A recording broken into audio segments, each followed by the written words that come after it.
राधे राधे बंधुओं, बहुत स्वागत है आपका इंडिया न्यूज के डिजिटल प्लेटफॉर्म पर। बंधुओं, इस वीडियो में हम बात करेंगे आषाढ़ मास के कृष्ण पक्ष की योगिनी एकादशी, जिसको लेकर बहुत संशय बना हुआ है कि 21 जून को होगी या 22 जून को। इसके बारे में बताएंगे कि आप इस एकादशी का व्रत कब करें। साथ ही बताएंगे कि इस एकादशी पर विशेष रूप से क्या पूजा करें, क्या दान करें और किन बातों का ध्यान रखें, जिससे कि आपको एकादशी व्रत का पूर्ण फल प्राप्त हो। बंधुओं, शास्त्रों में एकादशी व्रत की विशेष महिमा बताई गई है। प्रत्येक महीने में 2 एकादशी व्रत होते हैं, एक कृष्ण पक्ष में और दूसरा शुक्ल पक्ष में। प्रत्येक एकादशी का नाम अलग अलग होता है, इनसे मिलने वाले फल भी अलग अलग होते हैं और इनकी कथाएं भी अलग अलग होती हैं। इसलिए एकादशी का व्रत आप जब करें तो उसकी कथा को पढ़ें या सुने अवश्य, तभी एकादशी व्रत का पूर्ण फल प्राप्त होता है। शास्त्रों के मुताबिक जो लोग एकादशी का व्रत रखते हैं उनके सभी पाप कर्म नष्ट होते हैं, उनके जीवन के संकट समाप्त होते हैं, उनको जीवन में सभी सुखों की प्राप्ति होती है और भगवान लक्ष्मी नारायण की कृपा से उनको अंत समय पर भगवान के श्री चरणों में स्थान प्राप्त होता है। इसलिए सनातन धर्म में सबसे बड़ा व्रत एकादशी बताया गया। आषाढ़ मास के कृष्ण पक्ष की एकादशी परम कल्याणकारी एकादशी है। इसे योगिनी एकादशी कहते हैं। यदि हम योगिनी एकादशी के महात्म्य की बात करें तो इस एकादशी पर व्रत करने से व्यक्ति को 88,000 ब्राह्मणों को भोज कराने का फल प्राप्त होता है। इसके साथ ही सभी संकट और पापों से मुक्ति मिलती है और व्यक्ति की सभी मनोकामनाएं पूरी होती हैं। इस साल 21 जून को सुबह 7:18 पर एकादशी तिथि शुरू होगी और 22 जून को सुबह 4:27 पर समाप्त होगी। इसलिए 21 जून को जो स्मार्त लोग हैं वो व्रत रखेंगे तो उनके लिए 21 जून को व्रत रखना बेहद उत्तम होगा। वहीं जो वैष्णव संप्रदाय से संबंध रखते हैं वो लोग 22 जून को योगिनी एकादशी का व्रत पारण करें तो उनके लिए उत्तम होगा। जो लोग 21 जून को व्रत रखेंगे उनके व्रत का पारण 22 जून को होगा और जो लोग 22 जून को व्रत रखेंगे उनके व्रत का पारण 23 जून को होगा। तो बंधुओं, आप यदि स्मार्त संप्रदाय से हैं तो आप 21 जून को योगिनी एकादशी का व्रत करें और यदि आप वैष्णव संप्रदाय से हैं तो 22 जून को आप योगिनी एकादशी का व्रत करें। अब बात करते हैं पूजा विधि की।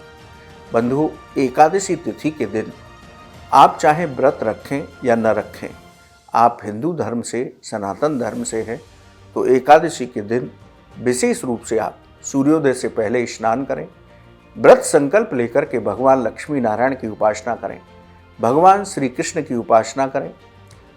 इसके साथ ही अपने इष्ट देव की उपासना करें।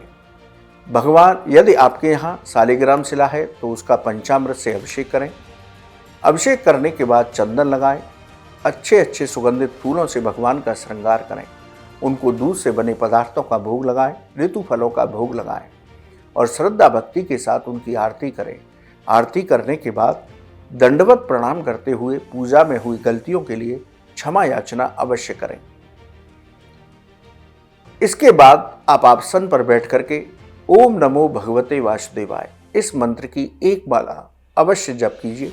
यदि आपके पास समय है तो आप गोपाल सहस्त्रनाम, विष्णु सहस्त्रनाम, विष्णु चालीसा, श्री कृष्ण चालीसा, राधा चालीसा, इन सभी का पाठ करें और योगिनी एकादशी की कथा को पढ़ें या सुने अवश्य, तभी आपको व्रत का पूर्ण फल प्राप्त होगा। इस तरह से आप पूजा पाठ करते हुए पूरे दिन बहुत शांत भाव से अपना दिन व्यतीत करें और संध्या के समय पुनः भगवान की आरती करें। तुलसी जी के पास घी का दीपक जला करके वहीं बैठ करके ओम नमो भगवते वासुदेवाय इस मंत्र की एक माला जप करें तो आपकी सभी मनोकामनाएं पूरी होंगी। आप यह सामर्थ्य हो तो रात्रि जागरण अवश्य करें। तो इस तरह से हमें योगिनी एकादशी के दिन पूजा पाठ करते हैं तो हमें पूर्ण फल की प्राप्ति होती है। बंधुओं, यदि आप एकादशी का व्रत रखते हैं या नहीं रखते, लेकिन कुछ बातों का विशेष ध्यान रखना चाहिए कि एकादशी के दिन हमें अपनी सामर्थ्य के अनुसार दान अवश्य करना चाहिए। इस एकादशी पर आप जल का दान करें, आप फलों का दान करें, आप दूध से बने पदार्थों का दान करें, आप वस्त्रों का दान करें, तेल, घी, नमक इत्यादि का दान करें। आप ये दान ब्राह्मण, गरीब, अनाथालय और गौशाला में कर सकते हैं। तो दान अवश्य करना चाहिए। इसके साथ ही एकादशी के दिन हमें मांस मदिरा का सेवन नहीं करना चाहिए, तामसिक भोजन नहीं करना चाहिए, चावल का सेवन नहीं करना चाहिए, बाल और नाखून नहीं काटने चाहिए, अपने से बड़ों का अपमान करने से बचना चाहिए, घर में क्लेश करने से बचना चाहिए। इन सभी बातों का ध्यान रखते हुए हम प्रत्येक वैष्णव जन को एकादशी का दिन व्यतीत करना चाहिए। जो लोग इस विधि से एकादशी का व्रत पारण करते हैं, उनको भगवान लक्ष्मी नारायण की कृपा प्राप्त होती है।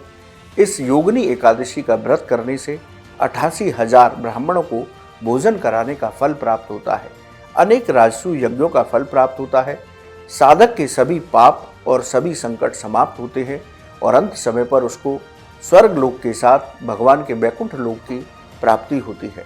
तो आप विधि विधान के साथ योगिनी एकादशी का व्रत कीजिए और पालीजिए भगवान लक्ष्मी नारायण की कृपा।